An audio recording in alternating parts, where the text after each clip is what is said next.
વગાડો વગાડો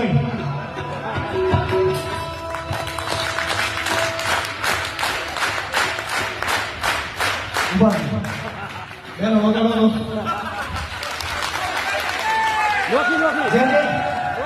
આ થાળી કેવી વેગળી અમારે ખેડૂત છે ને રોટલા આવડે ને આની રીતે રોટલાની તાલ હતું ભાઈ જણા રોટલો બનાવે ને એવી અને આવડાવની અનુભવ સારો છે તમે ભાગ કરવાના મન લાગી રોટલા ઘરે લેતા